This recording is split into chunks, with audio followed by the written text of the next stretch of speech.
ஜெபமில்லை என்றால் ஜெயமில்லையே நம் வாழ்வில். ஜெபமில்லை என்றால் ஜீவனோ நமக்கு ஏது?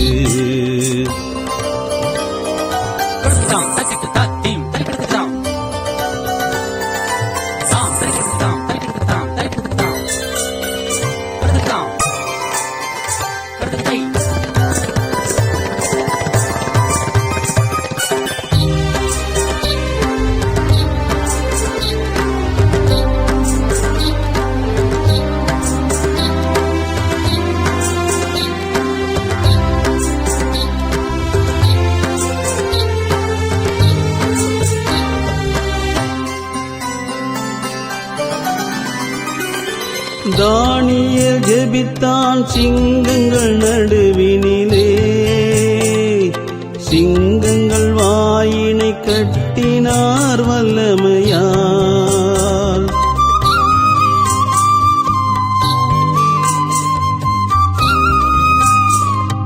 கருத்தாய் ஜெபித்தான் தீர்க்கதரிசி எலியா.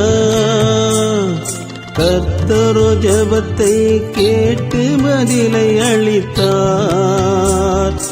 அந்தி சந்தி தினம் மதிய வேளையிலே உண்மையாய் தேவனின் பாதத்தில் அமர்ந்ததினால் அக்கினி இறங்கி பலி சுட்டெரித்ததே. மழையும் பொழிந்தது, பஞ்சமும் தீர்ந்ததே. ஜெபித்தால் ஜெயமதை பெற்றிடுவாய். ஜெபத்தால் தேவ கிருபையில் நிலைத்திடுவாய். ஜெபமில்லை என்றால் ஜெயமில்லையே நம் வாழ்வில்.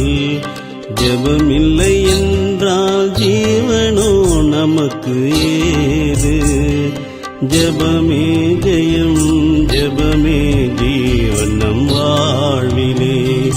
ஜெபமே ஜெயம், ஜெபமே ஜீவன் நம் வாழ்விலே. ஜெபித்திடுவோம், ஜெயம் பெறுவோம் உலகில். ஜெபிப்பதினால் கிருபைகள் சூழ்ந்திடுமே. ஜெபித்திடுவோம், ஜெயம் பெறுவோம் உலகில். ஜெபிப்பதினால் கிருபைகள் சூழ்ந்திடுமே. நம் தேவனை தரிசிக்க ஜெபமே உகந்தது. அனுதினம் நாம் அவர் பாதம் பணிந்து தொழுவோம். நம் தேவனை தரிசிக்க ஜெபமே உகந்தது. அனுதினம் நாம் அவர் பாதம் பணிந்து தொழுவோம். ஜெபமில்லை என்றால் ஜெயமில்லையே நம் வாழ்வில். ஜெபமில்லை என்றால் ஜீவனோ நமக்கு ஏது?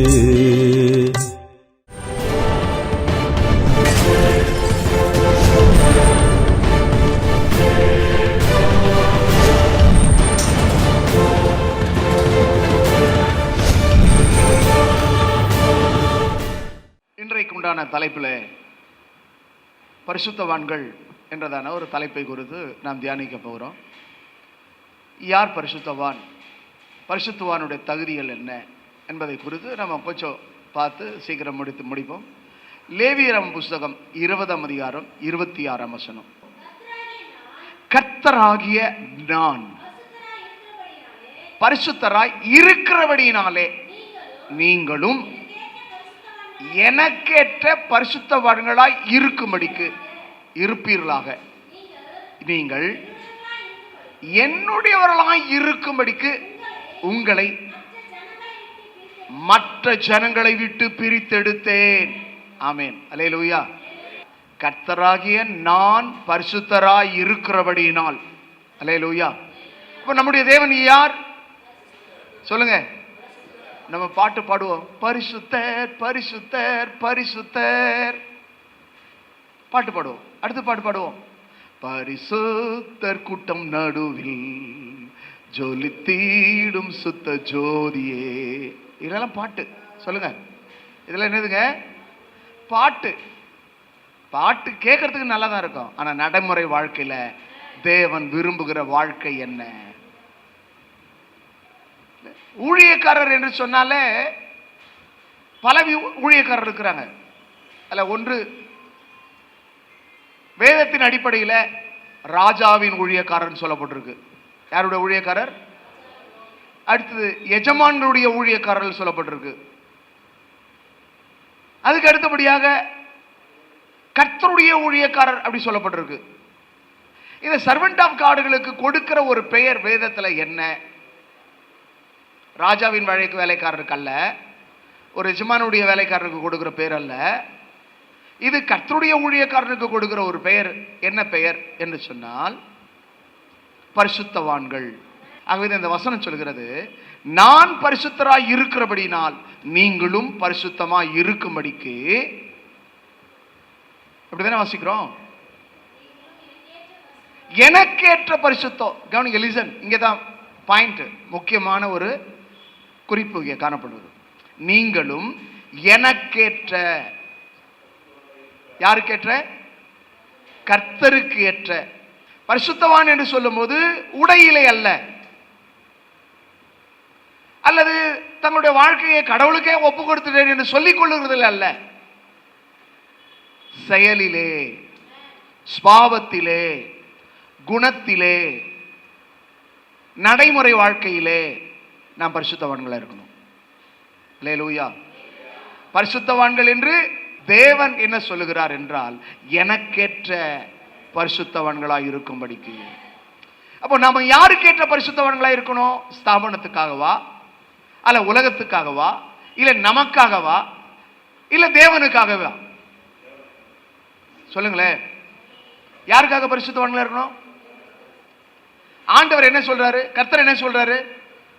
எனக்கேற்ற பரிசுத்தவான்களாய் இருக்கும்படிக்கு. அப்போ என்ன விரும்புகிறார்? நீங்கள் பரிசுத்தவான்களாய் இருக்க வேண்டும் என்று விரும்புகிறார்.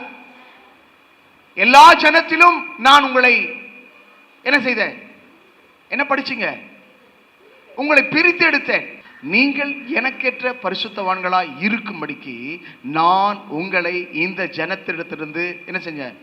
பிரித்தெடுத்தேன். வேதம் என்ன சொல்லுகிறது?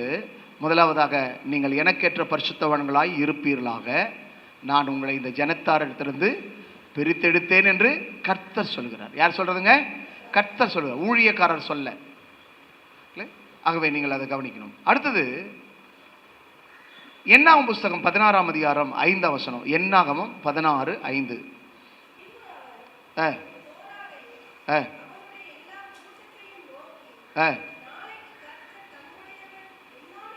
இன்னார் என்றும்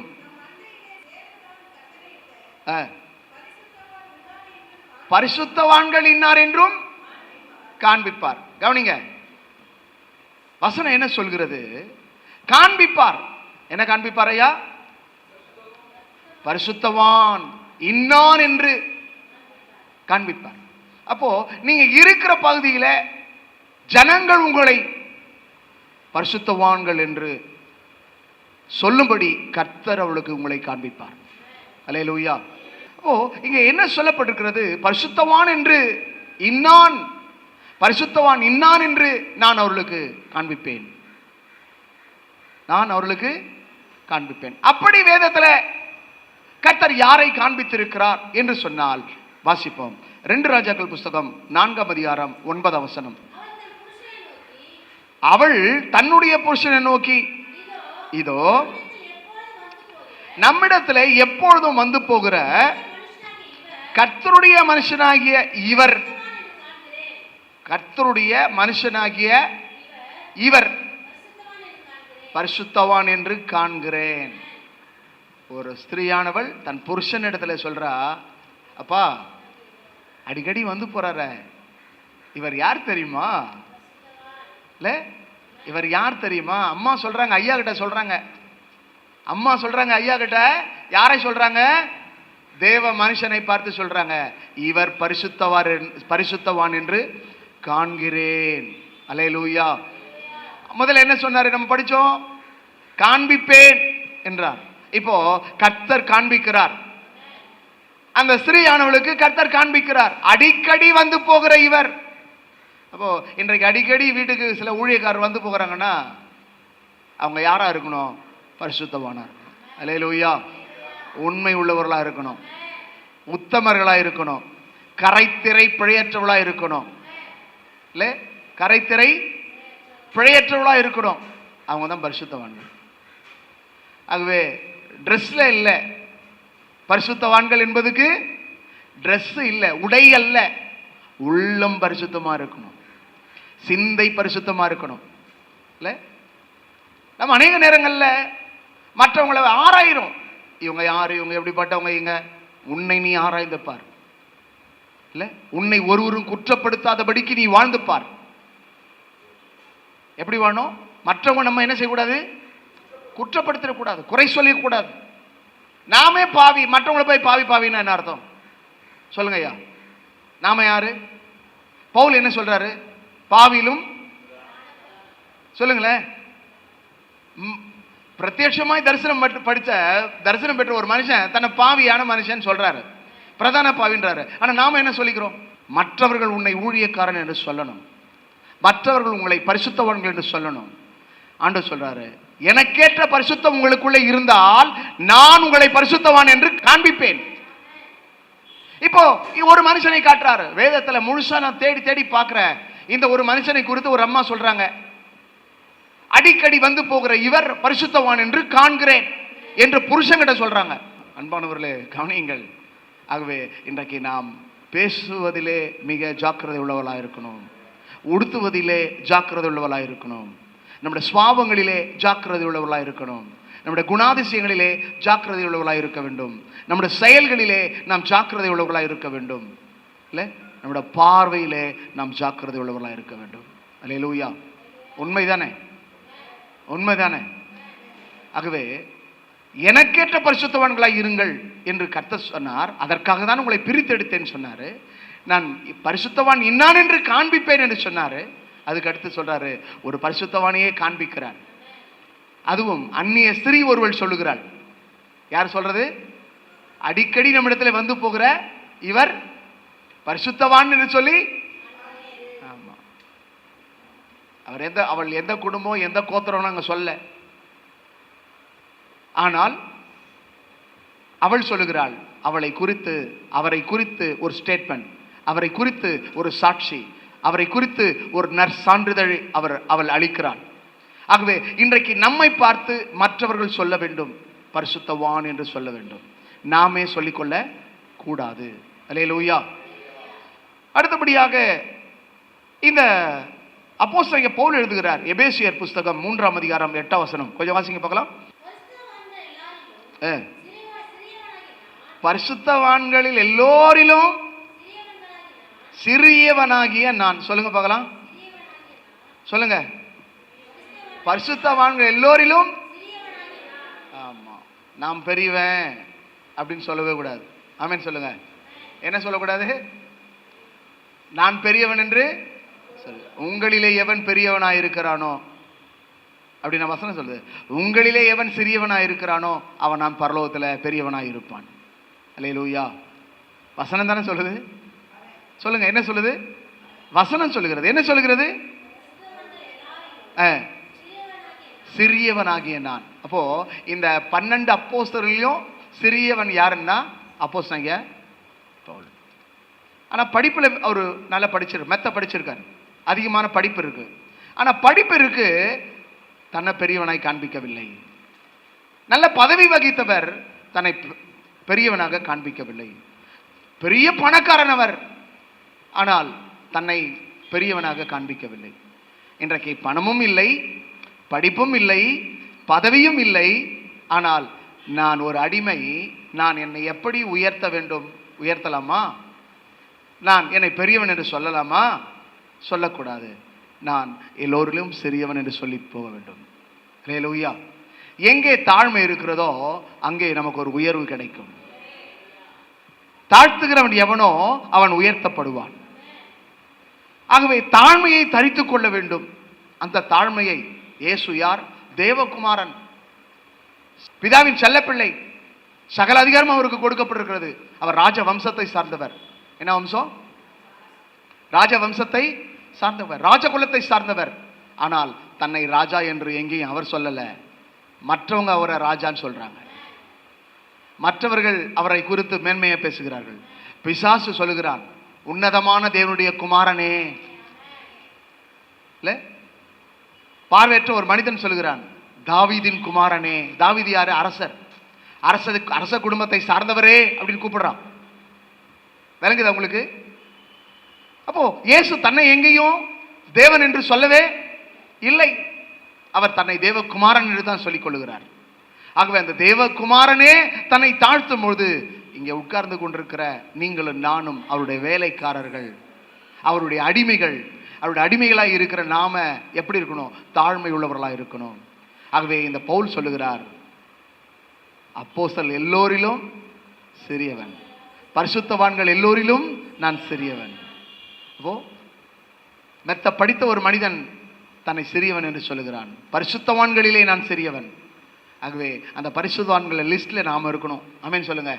நாம சொல்லவே கூடாது. கர்த்தருக்கு மகிமை உண்டதாக. அப்ப இந்த பரிசுத்தவான்களுக்குள்ளே கர்த்தர் என்ன செய்கிறார் என்று சொல்லி நாம் கொஞ்சம் ஆராய்ந்து பார்க்கும்போது, உபாகமம் புஸ்தகம் 33ஆம் அதிகாரம் 2ஆம் வசனத்தை வாசிக்கும் போது அங்க சொல்லப்பட்டிருக்கிறது,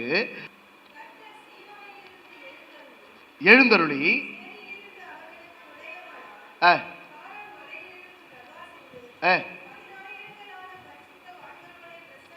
பரிசுத்தவான்களோடு பிரசன்னமானார். அல்லேலூயா. அப்ப பரிசுத்தவான்கள் என்று சொல்வது உடையில அல்ல, நமக்குள்ளே தேவ பிரசன்னம் வெளிப்பட வேண்டும். என்ன வெளிப்படணும்? நம்ம ட்ரெஸ் இல்ல, நமக்குள்ளே தேவனுடைய ஆவியானுடைய ஆளுகையும் அவருடைய பிரசன்னமும் காணப்படணும். நம்ம பார்க்கும் பொழுதே அந்த பிரசன்னத்தை ஜனங்க காணணும். மோசையை காணும்போது ஜனங்கள் தேவனுடைய பிரசன்னத்தை கண்டார்கள், தேவனுடைய மகிமையை கண்டார்கள், பிரகாசத்தை கண்டார்கள். மோசையினுடைய முகம் பிரகாசித்தது. அல்லேலூயா. அப்ப நம்முடைய முகம் எப்படி இருக்கணும் சொல்லுங்களேன்? பிரகாசிக்கணும். அல்லேலூயா. அப்போ அப்படி பிரகாசிக்கணும். நாம எங்க இருக்கணும்? அக்கினியில இருக்கணும். எங்க இருக்கணும்? அவர் என்னவா இருக்கிறார்? அக்கினியா இருக்கிறார்.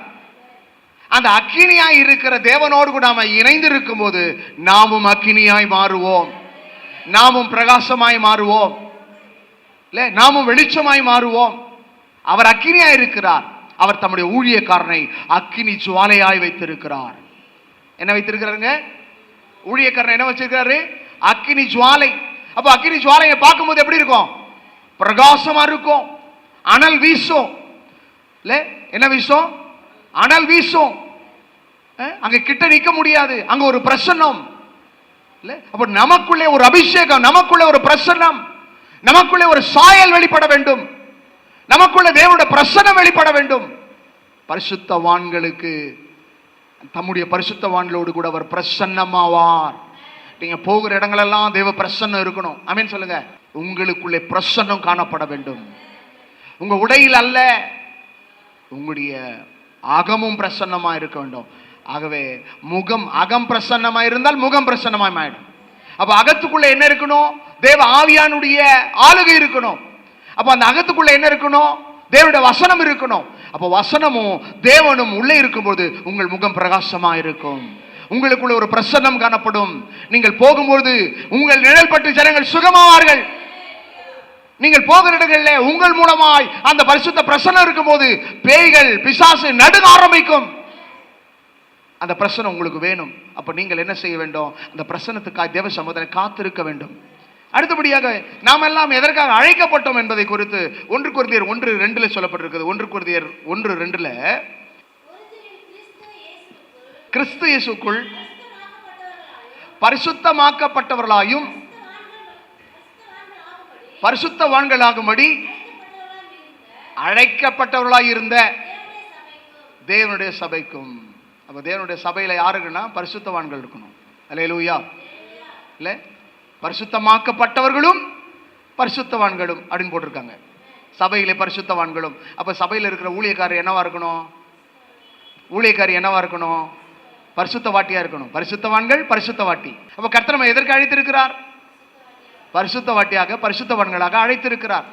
ஆகவே நம்முடைய நெற்றியில கர்த்தருக்கு பரிசுத்தம் என்று எழுதப்பட வேண்டும். வசனம் உள்ள இருந்தா நெற்றியில பரிசுத்தம் வந்துடும். அல்லேலூயா. அப்ப நெற்றியில பரிசுத்தம் என்றால் நம்முடைய கண்களில் பரிசுத்தம் வந்துடும். நம்முடைய பரிசுத்தம் கண்களில் வரும்போது நம்முடைய சிந்தைக்குள்ளே பரிசுத்தம் வந்துடும். நம்முடைய சிந்தைக்குள்ளே பரிசுத்தம் வந்தால் நம்ம நாவில பரிசுத்தம் வந்துடும். நம்முடைய நாவில பரிசுத்தம் வரும்போது நம்முடைய இருதயத்தில் பரிசுத்தம் வந்துடும். நம்முடைய இருதயம் பரிசுத்தம் வாங்கும்போது நம்முடைய ஆவி, ஆத்மா, சரீரம் பரிசுத்தமாகிவிடும். இல்லை? ஆகவே நாம் அழைக்கப்பட்ட அழைப்பிலே நிலைத்திருக்க வேண்டும். பரிசுத்தவான்களாய், பரிசுத்தவாட்டியாய் அழைக்கப்பட்டிருக்கிறோம் என்பதை மறந்துவிடக்கூடாது. பரிசுத்தவான்களுடைய ஜெபம் மிக முக்கியமானது.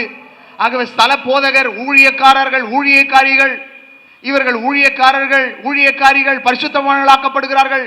இந்த பரிசுத்தவான்களுடைய ஜெபம் தேவ சமூகத்தை எட்டுகிறது. அது தூப வர்க்கமா இருக்கிறது. அப்போ உங்கள் ஜெபங்கள் கேட்கப்படுகிறது. உங்கள் ஜெபங்களுக்கு பதில் கர்த்தர் கொடுக்கிறவராய் இருக்கிறார். அல்லேலூயா. ஆகவே உங்களை யாராக கர்த்தர் எடுத்து பாவிக்கிறார்? பரிசுத்தவான்களாக. உலகம் உங்களை பார்க்கிற பார்வை வேற, ஆனா கர்த்தர் உங்களை பார்க்கிற பார்வை வேற. அவங்க கர்த்தர் உங்களை எங்க வைத்திருக்கிறார்? உயர்ந்த ஸ்தானத்தில் வைத்திருக்கிறார். ஆகவே தான் 91ஆம் சங்கீதத்தில் சொல்லப்பட்ட, அவன் என்னிடத்தில் வாஞ்சியா இருக்கிறபடியால், அவன் என் நாமத்தை அறிந்திருக்கிறபடியால் அவனை உயர்ந்த அடைக்கலத்தில் வைப்பேன். நம்ம ஆளுங்க எப்படி இருக்கணும்னு நினைப்பாங்க? கீழே தான் இருக்கணும்னு நினைப்பாங்க. அல்லேலூயா. அநேக கீழே இருக்கணும். இல்ல, கர்த்தர் உங்களை மேன்மையாய் வைத்திருக்கிறார். கர்த்தர் உங்களை பரிசுத்தவான்களாய் வைத்திருக்கிறார். ஆகவே நீங்கள் சீர் பொருந்தணும். நீங்கள் ஜெபிக்கிறவர்களாய் மாறணும். அப்போ ஒரு மனுஷன் எப்படி சீர் பொருந்துவான்? ஒன்று வசனத்தின் மூலமாக, இரண்டாவது ஜெபத்தின் மூலமாக. சொல்லுங்க பார்க்கலாம். ஒன்று வசனம், இரண்டாவது ஜெபம். ஆகவே இந்த வசனமும் ஜெபமும் நம்முடைய வாழ்க்கையை மாற்றி அமைக்கும். என்னவாக மாற்றும்? பரிசுத்தவான்களாய் மாற்றும். என்னவா மாற்றும்? எது மாற்றும்? வசனமும் ஜெபமும். அப்போ நமக்குள்ளே வசனங்கள் அதிகமாக இருந்தால் கர்த்தர் நம்மை பரிசுத்தவான்களாய், நாம ஜெபத்திலே தரித்திருக்குவோமானால் கர்த்தர் நம்மை பரிசுத்தவானாய் மாற்றுவார். அல்லேலூயா, அல்லேலூயா, அல்லேலூயா. ஆகவே தான் சங்கீதக்காரன் சொல்ல, கர்த்தர் இந்த நாள் கர்த்தர் தந்த நாள், இந்த நாள் கர்த்தருடைய நாள் சொல்றார். அவ எல்லா நாளும் கர்த்தருடையது என்பதை மறந்துவிடும். ஒரு வசனம் சொன்ன 13:10 வாசிங்க பார்க்கலாம். Last final.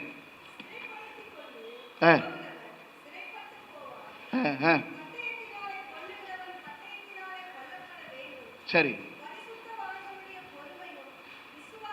பரிசுத்தவான்களுடைய பொறுமையும் விசுவாசமும் இதிலே விளங்கும். இந்த ரெண்டு இடத்துல தான் நாம எப்படி இருக்கிறோம்? ஒன்று பொறுமை இருக்கணும், ரெண்டாவது யாருக்கு? சொல்லுங்க, யாருக்கு? நாம பரிசுத்தவான்களா இருக்கணும்னா என்ன பண்ணோம்? விசுவாசத்தை இழந்தோம், பரிசுத்தவான்களா இருக்க முடியாது. அப்ப பரிசுத்தவான்கள் என்ன பண்ணோம்? கர்த்தர் கொடுக்கிற வரைக்கும் கர்த்தருக்கு சோத்திரம் சோத்திரம் சோத்திரம் சோத்திரம் சோத்திரம் சொல்லினே இருக்கணும். கிடைக்கிற வரைக்கும் சொல்லணும் சோத்திரம் சோத்திரம் சோத்திரம் சோத்திரம்.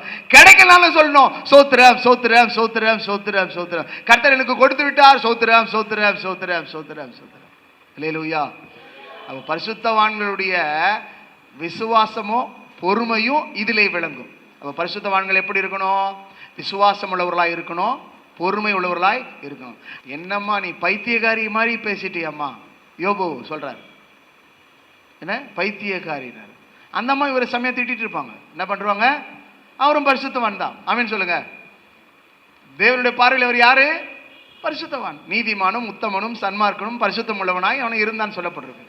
ஆகவே நம்முடைய வாழ்க்கையில, ஊழியத்திலே, நம்முடைய செயல்ல, நம்முடைய நடைமுறை வாழ்க்கையில நமக்கு வேண்டியதும் விசுவாசமும் பொறுமையும்.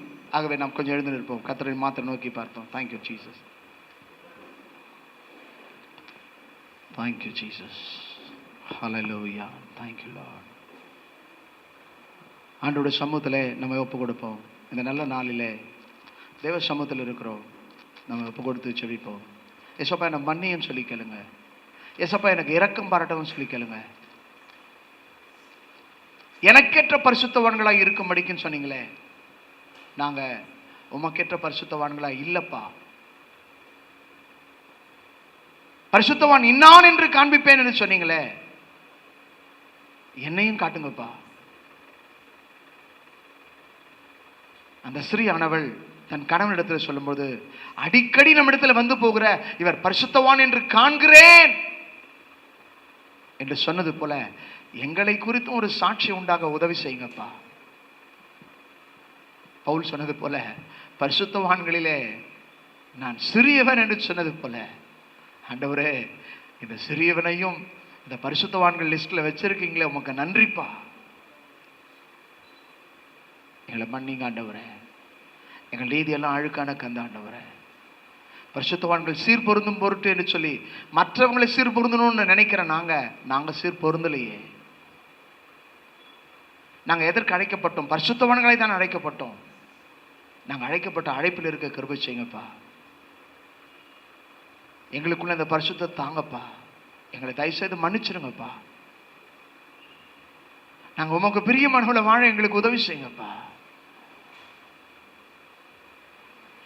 உமக்கு பிரியமானதை செய்ய எனக்கு கற்று தாரும் தெய்வமே. உமக்கு பிரியமானதை செய்ய எனக்கு கற்று தாரும் தெய்வமே. நீரே என் தேவன், உம் நல்ல பரிசுத்த ஆவியானவர் செம்மையான வழியிலே நடத்த வேண்டுமே. செம்மையான வழியிலே நடத்த வேண்டுமே. ஸ்தோத்திரம் ஆண்டவரே. நல்ல பிதாவே, இது நல்ல விளைக்காய் ஸ்தோத்திரம். இதனாலே இந்த போதகர் ஐக்கியத்தில் வந்திருக்கிற ஒவ்வொருடைய வாழ்க்கையும் இந்த முதல் மாதத்தில் உம்முடைய ஊழியக்காரர்களாகிய நாங்கள் ஒருமித்து ஜெபிக்கிறோம். இந்த உலகம், இந்த தேசம், இந்த பட்டணம் எங்களை உம்முடைய ஊழியக்காரர்களாக பார்க்கணும். நாங்கள் எங்களை ஊழியக்காரா என்று சொல்வதை விட ஆண்டவர் ஒவ்வொருவரும் இவன் தேவன் மனுஷன், இவன் தேவ மனுஷி, இவன் பரிசுத்தவான், இவள் பரிசுத்தவாட்டி என்று சொல்லி இந்த உலகம் சொல்லணும். அப்படி எங்களை மாற்றுபடி ஜெபிக்கிறோம். எங்கள் சுபாவங்கள் மாறட்டும், எங்கள் குணங்கள் மாறட்டும், எங்கள் பழக்க வழக்கங்கள் மாறட்டும், எங்கள் செயல்கள் மாறும்படியாக ஜெபிக்கிறோம். எங்களை தாழ்த்துகிறோம். நாங்களும் சீர்பொருந்தும் பொருட்டு எங்களுக்கு இன்றைக்கு பேசின இந்த வார்த்தைகள் எங்கள் வாழ்க்கையை சீர்பொருந்தப்படுத்தபடியாக ஜெபிக்கிறோம் சுவாமி. எங்களை சரிப்படுத்தபடியாக ஜெபிக்கிறோம் சுவாமி. எங்களை ஒப்புக் கொடுக்கிறோம். இயேசுவின் நாமத்தில் பிதாவே, ஆமென்.